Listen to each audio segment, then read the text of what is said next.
નમસ્કાર દર્શક મિત્રો, હું પૂજા રાવલ સમાચાર में आगे में आपનું हार्दिक स्वागत करूं છું। સમાચાર જોઈએ વિસ્તારથી તે પહેલા એક નજર આજના મુખ્ય સમાચારો પર। શ્રી ચેહરધામ શક્તિપીઠ મોદીપુર ખાતે ખેડૂતોનો તાલીમ કાર્યક્રમ યોજાયો। વિસનગર નગરપાલિકા દ્વારા નાખવામાં આવેલી રેલિંગ કચરાપેટી બની ગઈ।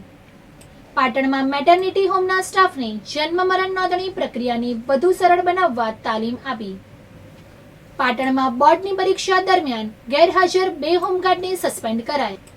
વિદ્યાર્થીઓને કલેક્ટરશ્રી અને જનપ્રતિનિધિઓએ પરીક્ષાર્થીઓને તિલક કરી સાકર અને ગુલાબ આપી શુભકામનાઓ પાઠવી। હવે જોઈએ સમાચાર વિસ્તારથી।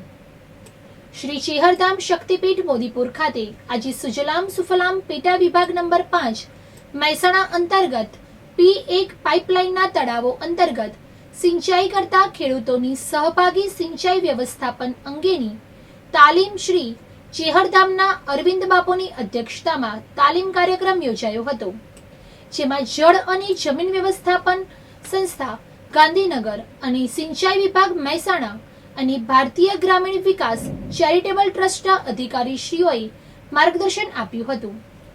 આ પ્રસંગે વાલ્મી સંસ્થામાં શ્રી ભવાનીસિંહ કુંપાવત ઇન્ચાર્જ કાર્યપાલક ઇજનેર, AP પટેલ નિવૃત્ત નાયબ કાર્યપાલક અને PIM વિશેષજ્ઞ કિરણ કુમાર બોરિયા, મદદનીશ ઇજનેર Sujalam સુફલામમાંથી KD Patel SO, MR Prajapati SO તથા ખદલપુર, મોદીપુર, ઈજપુરા, સિડોસણ, મેબદપુર, ચાકાસણા, લીંચ, અંબાસણના ખેડૂતોએ હાજરી આપી હતી। આ પ્રસંગે વાલ્મી સંસ્થા દ્વારા દરેક ખેડૂતોને કીટ આપવામાં આવી હતી। તાલીમ બાદ બપોરે ભોજનની વ્યવસ્થા રાખવામાં આવી હતી। અત્રે ઉલ્લેખનીય છે કે હાલમાં દિન પ્રતિદિન પાણીના તળ નીચે જતા જાય છે, ત્યારે પાણીનો કરકસરપૂર્વક ઉપયોગ કરવો અને છેવાડાના લાભાર્થી સુધી પાણી મળી રહે તે માટે પર માર્ગદર્શન પૂરું પાડવામાં આવ્યું હતું। પાણીનું જે અંદર પાણી આવે છે એના પર આપણો કોઈ હક નથી। સાહેબે હમણાં કીધું આગળ કે 3 ભાગ પણ પાણી વપરાય, આપણને મળે, એ પણ પાણી મળે, ન પણ મળે, એટલે આપણે એના પર કોઈ બળજબરી સરકાર ઉપર કરી શકીએ તેમ નથી। એ કમાની લેવાનું હોય એ તે પાણી આપવામાં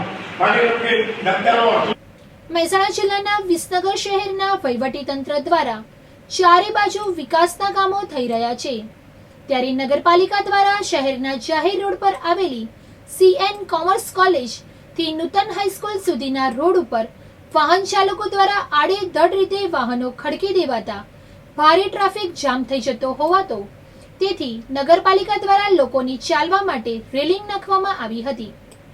ત્યારે લોકોને ચાલવા માટે બનાવેલી આ રેલિંગમાં પાલિકાના સફાઈ કામદારો જ કચરાના ઢગલા કરતા હોવાથી અહીં ગાયો અને આખલાઓએ કચરો ખાવા માટે ભેગા થતા હોવાથી આ રેલિંગમાંથી તો કોઈ રાહદારી પસાર થઈ શકતા નથી અને આ ખર્ચો કરેલો હાલ તો માથે પડ્યો હોય તેવી ચર્ચા અહીંથી પસાર થતા વાહન ચાલકો અને રાહદારીઓ કરી રહ્યા છે। તો શું નગરપાલિકા તંત્ર દ્વારા આ બાબતે કોઈ કાર્યવાહી કરવામાં આવશે કે નહીં તે જોવાનું રહ્યું। પાટણમાં જન્મ મરણ નોંધણી પ્રક્રિયાને વધુ સરળ બનાવવા માટે જિલ્લા પંચાયતના આરોગ્ય વિભાગે પાટણ નગરપાલિકા ખાતે સિવિલ અને ખાનગી મેટર્નિટી હોમના મેડિકલ ઓફિસરો અને સ્ટાફને ખાસ તાલીમ આપી છે। જન્મ માટે ગુલાબી અને મરણ માટે પીળા ફોર્મને એન્ટ્રી કરવામાં એકરૂપતા જળવાય તે માટે આ તાલીમનો મુખ્ય હેતુ છે। હાલમાં નામ, અટક અને સ્થળના તફાવતોને કારણે પ્રમાણપત્ર મેળવવામાં લોકોની મુશ્કેલીઓનો સામનો કરવો પડે છે।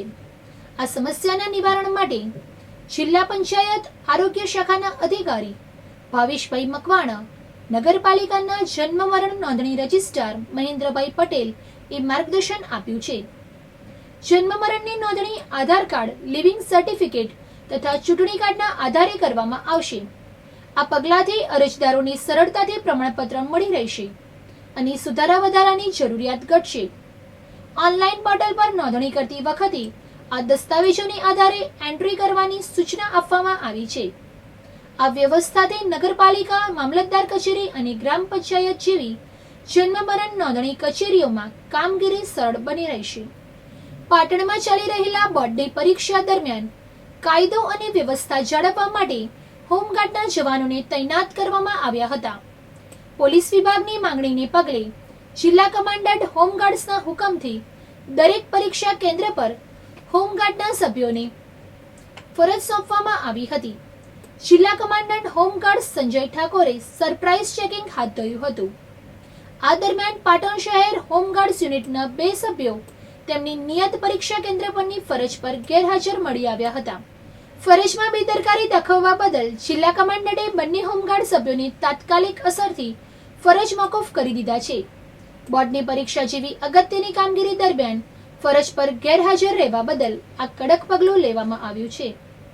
મહેસાણા જિલ્લામાં ગુજરાત માધ્યમિક તથા ઉચ્ચતર માધ્યમિક બોર્ડની ધોરણ 10 અને ધોરણ 12 સામાન્ય પ્રવાહ અને વિજ્ઞાન પ્રવાહની પરીક્ષાઓનો પ્રારંભ થતા જીએમ ચૌધરી સાર્વજનિક સ્કૂલ ખાતે જિલ્લા પંચાયત પ્રમુખ શ્રી તૃષાબેન પટેલ, રાજ્યસભાના સાંસદ શ્રી મયંકભાઈ નાયક, કલેક્ટર શ્રી એસ.કે. પ્રજાપતિ, સ્કૂલના માનદ મંત્રી શ્રી મિલનભાઈ ચૌધરી, જિલ્લા શિક્ષણ અધિકારી શ્રી બિપિનભાઈ પટેલ, સાર્વજનિક સહિતના અધિકારીશ્રીઓએ પરીક્ષાર્થીઓને તિલક કરી સાકર અને ગુલાબ આપી સફળ પરીક્ષા અને ઉજ્જવળ ભવિષ્ય માટેની શુભકામનાઓ પાઠવી હતી.